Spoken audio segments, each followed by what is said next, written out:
now time for the entertainment news, and we are kicking off with some amazing news as Burnboy and Rema win big at the 2023 Billboard Music Awards. The 2023 Billboard Music Awards held recently and new records were created. The top winner of the night was country singer Morgan Wallen with 11 wins for Top Male Artist, Top Hot 10 Artist, Top Streaming Songs Artist, Top Country Artist, Top Country Male Artist, Top Country Touring Artist, Top Billboard 200 Album, Top Country Award, Top Hot 100 Song, Top Streaming Song, and Top Country Song. Taylor Swift, on the other hand, was the biggest female winner, adding 10 plaques to her repertoire as she won Top Artist, Top Female Artist, Top Billboard 200 Artist, Top Hot 100 Songwriter, Top Radio Songs Artist, Top Song Sales Artist, Top Billboard Global 200 Artist, Top Billboard Global excluding US Artist, Top Country Female Artist, and Top Selling Song. Taylor's 10 wins and Drake's 5 wins on the night now put them in a tie for the artist with the most Billboard Music Awards of all time. Drake's 5 wins were the Top Rap Artist, Top Rap Male Artist, Top Rap Touring Artist, Top Rap Album, and Top Rap Song. Nigerian artists Burnboy and Rema made history at the 2023 Billboard Music Awards as they became the first ever winners of the newly unveiled Afrobeat Awards.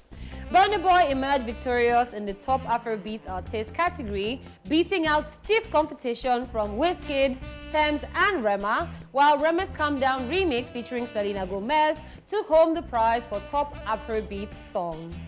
Despite these wins, Calm Down did not clinch victories in other nominated categories such as the Top Radio Song and Top Billboard Global excluding US Song. The wins for Burnboy and Rema mark a significant milestone for Afrobeat music on the global stage, solidifying the genre's growing influence and popularity. Other winners of the night include SZA, Beyonce, Zach Bryan, Bad Bunny, Kanye West, Miley Cyrus, amongst others. Chart Achievement Awards went to Mariah Carey for All I Want for Christmas Is You. That song is still winning. Yeah, that song is still winning. That song is still, every year, I feel like that song is going to come back to haunt us, whether we like it or not. She's making so much from that. I agree. I mean, shout out to, who's that guy that... Congratulations for the winners first. Yes, congratulations. Congratulations, you guys, had an amazing year. Yeah. But shout out to that guy who picked up how many awards? Top Country Award. Wallace. Yeah, Wallace. Yeah. It was amazing. It was, so much, like is he your birthday night. star? Is he your birthday star? At this point, now you get events. But shout out to the fact that they're including Afrobeat as a category in most of these major international awards now. But it still doesn't feel, because we know we'll always cut out Afrobeat awards. We're already dragging with ourselves, Rema, Wizkid, Tems, all of, so it's normal. We want to drag it with the biggest artists. I mean, yeah, it feels special. Thank you, Billboard, for giving it to us. Grammy's also giving us African category awards. Yep. But I mean, it feels much like better when we're dragging it with Taylor Swift, we're dragging it with all the international, with the Drakes and the rest, So that brings to the fact that we're wishing Burnboy a major success at the Grammys, because aside being nominated in the other categories, he has a main category, best melodic rap category, and in that category we have major superstars. Tems, by the way, we took it at the last Grammy Awards, the melodic rap performance. So we hope that he takes it home this time.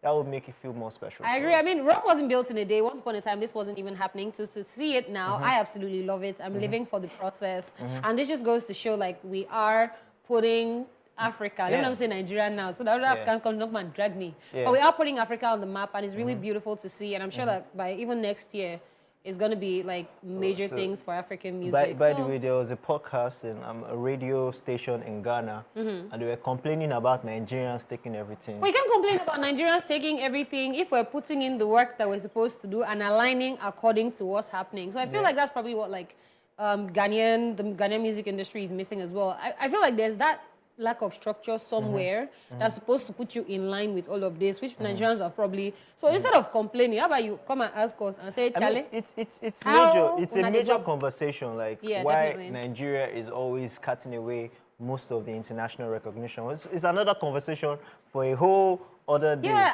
and you know? I mean, Ghanaians are actually doing absolutely phenomenal. Yeah. As in, there's so... South Africans.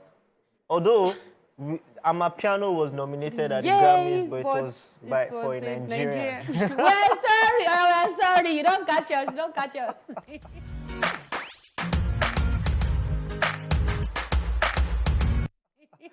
All right, ladies and gentlemen, still on the entertainment news. Charles Okocha and Portable exchange insults on social media. Nollywood actor Charles Okocha has taken to Instagram to threaten Portable after the singer accused him of ripping him off some money. Portable claimed the actor collected 40 million naira from some promoters for a show and endorsement in Abuja, which he was invited for. He said Charles Okocha paid him 5 million, which he says is too small compared to how much the actor got. Reacting to the accusation, Charles Okocha said he was the one that got the deal and only invited Portable as his guest. He said he flew Portable in from Lagos to Abuja, and after the promotion, he gave him 5 million naira as his cut. See, I had something, you understand, in ABJC that invited me. I called you on the phone. I said, can you come over? You say, yeah. And you told me, oh, you argue everybody, I know that, including your wife. And I'd be like, does your wife go to show with you? And you'd be like, yo, I said, okay, it's all good. Then I flew in everybody. You know what I'm saying? Your was never, ever, Zazu, your was never in charge. Your dirty was never in Transcorp. But I took you there for 2 nights. And then after everything, you understand, the next day, you told me, okay, you were leaving. Then I give you, I transferred the whooping 5 million naira. 5 billion naira, and then the next thing you had to do is, you know, you being disloyal. You know what I'm saying? You came out on the internet and started telling people. In the first place, did we sign any agreement? Was there any agreement as regards that? There's no agreement. I just helped a brother. You did nothing. You came to have fun with your crew, your wife, you know, and everybody. And at the end of the day, I gave you 5 million, bro. But now you just showed me who the you are. Bro, I'm a responsible man. You know what I'm saying? With 2 phenomenal kids. You can't come out and say, I built this brand, or, you know what I'm saying, I built this brand like a couple years, you know what I'm saying, up until now. You know what I'm saying? And then you think you can just come out and dent my image. I got a reputation to maintain, so I need to come out, you sound clear, yeah, Zazu. He said they didn't sign any agreement, so he gave Portable what he deemed fit, as he was the one in charge. He then warned the singer to stop talking about him, threatening violence. Responding, Portable asked Charles Okocha to come and meet him in Songo or some place in Lagos as he's prepared to fight the actor. Portable went on to state that they met on a flight to Abuja when he traveled for his Russian visa with his wife and not in the DMs as Charles Okocha claimed. The singer said they had met 3 times and worked together several times while also calling the actor a reaper. He said he is not scared of him, thereby threatening violence. Nobody knows if this is a stunt or the once jolly fellas are truly at loggerheads. Okay, so first of all, it's fights like this that I like, very entertaining. Well, you know, that their skit was fighting. So now the thing don't turn real life. Don't turn real life. Oh, okay, so here's my thing, right? If you're being invited for something, so was he an invite? Was he expected to perform? Was he just coming to the event? There's like different reasons why things would go different ways. From what Charles Okocha said, he said he just came as attendance. Okay, so if he came as attendance, then I feel like he's allowed to give you what he deems fit. And if it's not enough for you, then say it's not enough, this is what you will collect. Do you understand? Because now Charles is saying that it was an invite. I just said, Baba, come, and then I show you love. So it wasn't like he was coming to perform. So you can't, I don't know if Portable is allowed to bill him for being invited. I don't know. So to be honest, whatever Portable is complaining about now, he put himself in that situation because if someone says, come for something, and you say, regardless how much that person is collecting for the event, you have your own rate card. Exactly. You say, oh, okay, bro, this is how much I charge, this is how much. You should have had that conversation before you even landed there. And so at the end of the day now, he's complaining for, well, that's 5 million to 5 million. No, so I get it, but then if Charles is the one that has the contacts, the connect, the whatever the case is, see, he could even have invited you and not giving you anything and said, Baba, they do something, come show me love. And to be honest, I mean, look at it. He stayed for 2 nights in an hotel. Flights was paid for. Yeah, flights were paid for, all that stuff. So you have to also consider that he had his logistics and all that stuff to handle. Okay. So, okay, so my own problem is, first of all, how do you not remember how you met somebody? Because one person is saying we met in DM, one person is saying we met when we was going to collect Russian visa.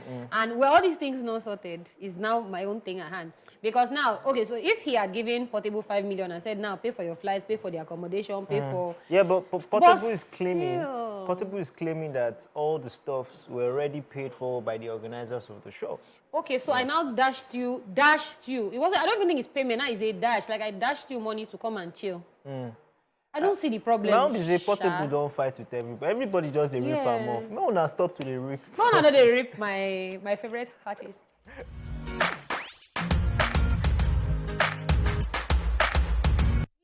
Adele confirms marriage to Rich Paul.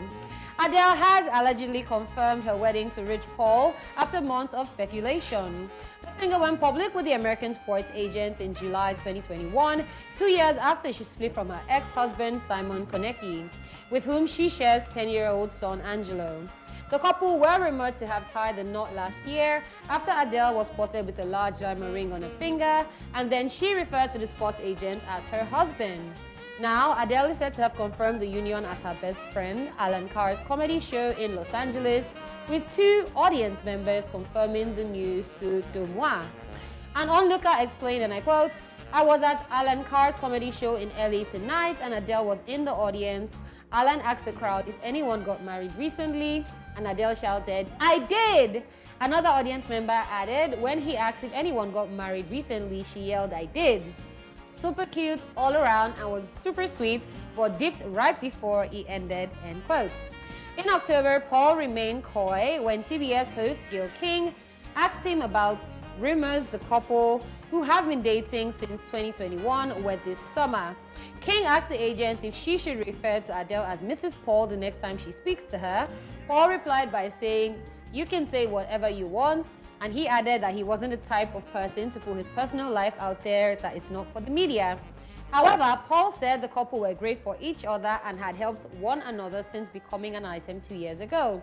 He said, and I quote, "She's been great. I think she would agree that we definitely helped each other. I'm in a good space. We're in a good space. Happy.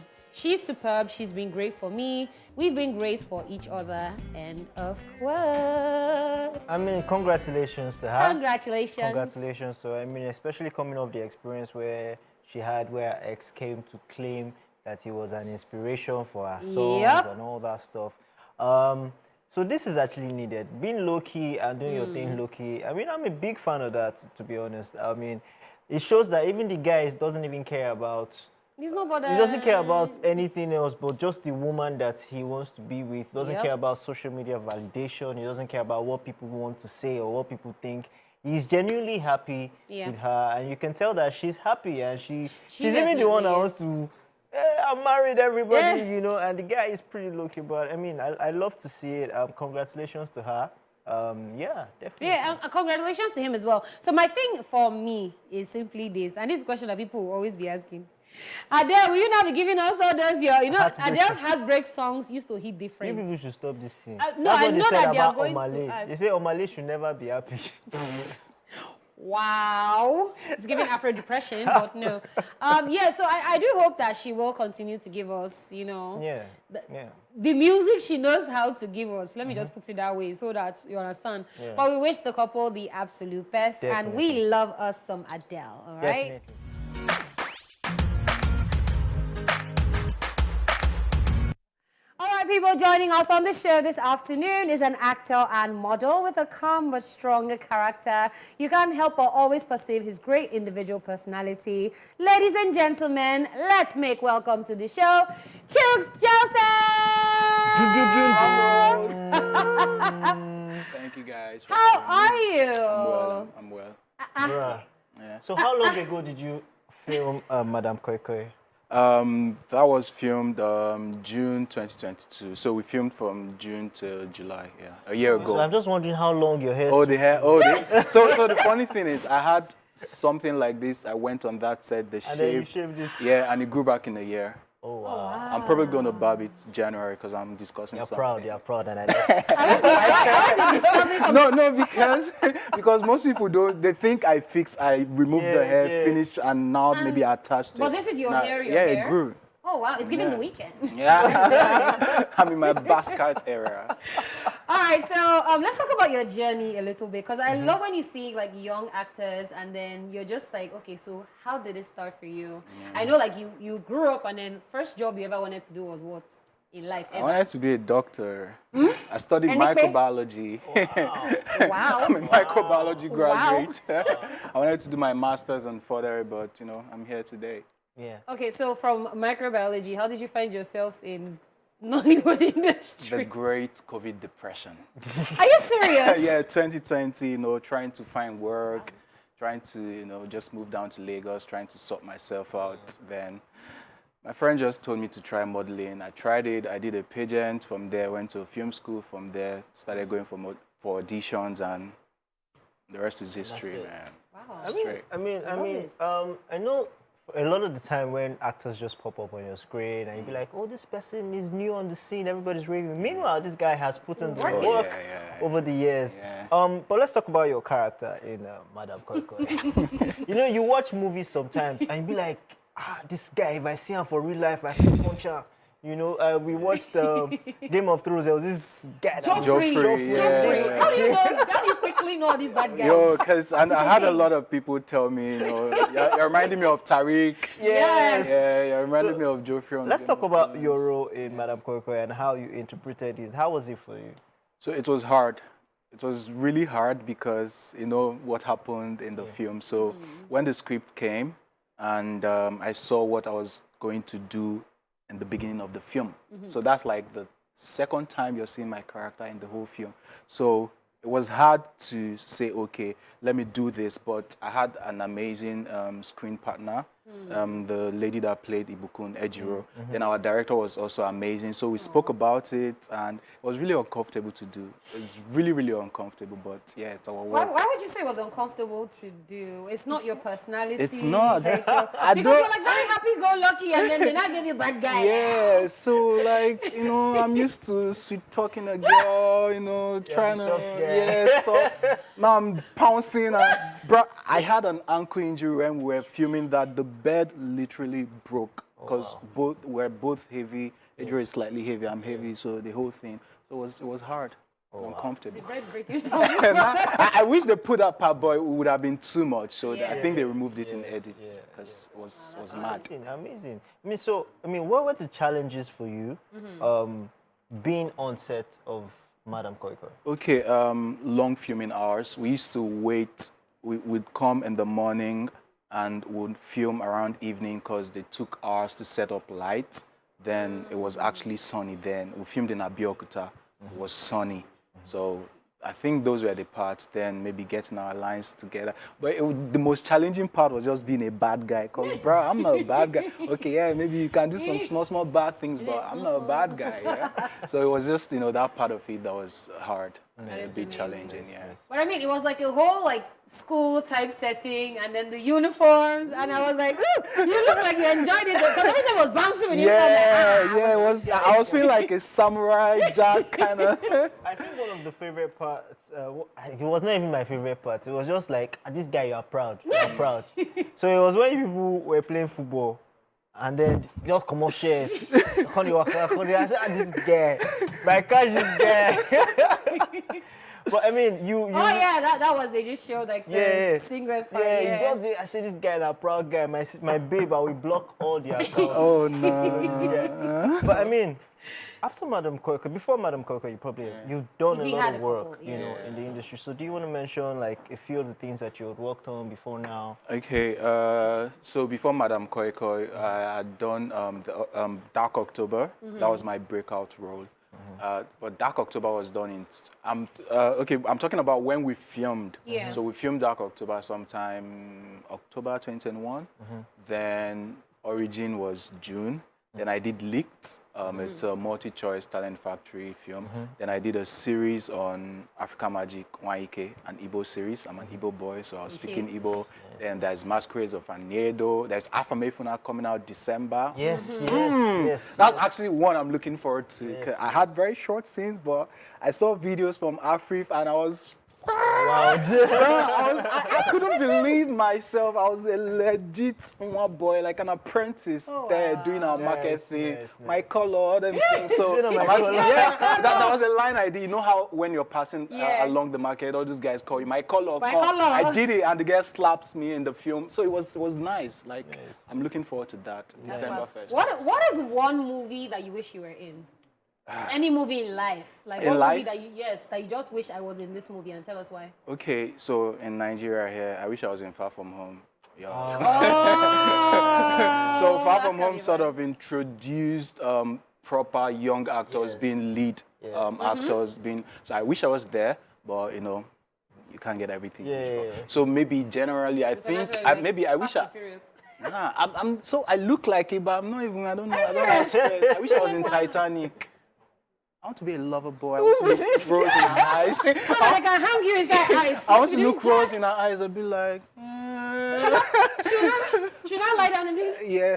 Chuks, I'll never leave you. Please don't leave me. So yeah, I wish I was in Titanic. That's and maybe shocking. Wolf of Wall Street and Dope. Like there's some films I like. Okay, so I'd like to take a look at your creative process. You know, like when you're on set, you know, there's a different personality before the script, and once they say action, there's a different personality that comes to play. So what's your creative process like, and how do you get yourself into characters? Oh, so once I get my script, I look at my character, then I came from a science background, so I'm always writing. So I have my notebook. So I write all the characters I think that, all the attributes of the character. I write, is he a bad guy? Is he proud? Is he soft? So once I write out these outlines, so these outlines will guide me to say, okay, yeah, if I'm supposed to speak to you, I'm supposed to be like, hey, hey. So once I do that, then I read my lines, then I get into my mindset, okay? So sometimes people think I take my job too seriously, but I just try to give 100. So sometimes I'm quiet on set before filming. So I'm trying to, like, you know, get my thought process on point, because you're doing something different, especially when I'm playing something way different from my personality. So because we're about to check out the trailer of the movie, but before we go, I'd just like to ask you, you know, so a lot of artists, you know, they put themselves into these characters, and then getting themselves out of it is usually, it takes a while. Do you ever get that burden of getting yourself out? So it's once you're still on set, you have that feel, but the good thing is sometimes we'll film outside Lagos. So once you're about leaving where you're filming and back to Lagos, you're facing traffic, noise everywhere, so you're back. So you're thinking of, you're probably going to an audition the next day or having a meeting the next day. So it takes a little while, depending on how deep the character is. All right, thanks. Something. I was like, so this is my thing, right? When I was, because I watched it last night, and then so it was the way he was giving Bad Boy, and then it was giving Brilliance, because you're the bad boys in the school. That was the angle that I like. You're bad boys in school, but you're the smart ones. Yeah. So it's giving pride. So when I said that, so what is the difference between fusion and fission? I was like, just wait, what's the... bro. Do you still remember lines long after you shoot? Oh yes, if they are really interesting lines. Okay, because me, sometimes when I'm watching, I'm saying the lines. So when I'm watching it, I'm saying the lines, and it's okay, so you're not like us that will read for exam, and as we've written it in like this, la cram, la po. Oh, nah. I mean, so we've always heard about the story, Madam Koi Koi. It's something that they taught us. Like, it's not, they don't even teach you. You hear it. You hear the stories, the girls' hostels and the rest. So picking this script and seeing the title, the origin of Madam Koi Koi, did you feel like, should I be doing this? Should I not be doing this? So here's the irony. When the script was written, it was just written the origin. Madam Koi Koi was mentioned, I think, once in the script. So it's supposed to be like the origin of the Madame Koi Koi. So the Madame Koi Koi wasn't actually written. So I think maybe for marketing purposes, they added Madame Koi Koi on it. So That's I smart. did not know it was Madame Koi Koi. So we just thought it was like a secondary school story, folktale, you know. Then at some point in the script, you're now seeing the vibe, one shoe, red, Revenant. They were calling her Revenant on the script. So it wasn't Madame Koi. It was written in English language, Revenant. So it was when we got on set, we talked about it, we did a table read, and figured out it was Madame Koi Koi. So, usually, you know, when they shoot certain movies like this, all this thriller, all these, you know, they usually say things happen. Things is happen on set. At any moment, did anything, you know, like In the if you look at the forest, set, like- in the forest, what experience do you think like happened and you remember, be like, oh my goodness, this was chilling? Oh, something scary? Nah, nothing. Nothing happened. See, so where we filmed, it wasn't like a very foresty place. It was just, you know how we filmmakers, we know how to make things look. I'm giving out too much tea. Yeah, so it wasn't like super scary, but it was just, we used to film late into the night. So there are some days you start filming from like 7 p.m. to 5 a.m. the next morning. Because our director was really detailed. He would take so many shots. And everywhere was lighted. So it was just, maybe when they want to film, they turn off like some white lights, then use the red lights and everything. So it wasn't super scary. All right, so I want to know quickly before we go, you are on the Mr. Ideal first runner-up, Yes, right? yes. So are we seeing more modeling, more movies, maybe even music? Because these are people used to do. Oh, yeah, You yeah. wish my answer next thing. See, So what are we expecting from like you? I'm going all in because I'm trying to build a brand around myself. So it's modeling, it's film, it's going on being lifestyle entertainment, nightlife, everything. Like, but you know, the core for me is filmmaking. I want to be known as an actor before every other thing. But I was a model before I became an actor. But acting is like the You're core. based on Fine And Boy. you're actually very good at it. You're All right, actually... your social media before you go, in case the ladies want to find you. Oh, okay. So ladies are allowed to find you. Yeah, sure. Wow, Come okay. through, yeah, you know. Okay. As you're I saying, pass on it, to my guys. as you're saying, just put your bank account. So my social media is Chuks Joseph __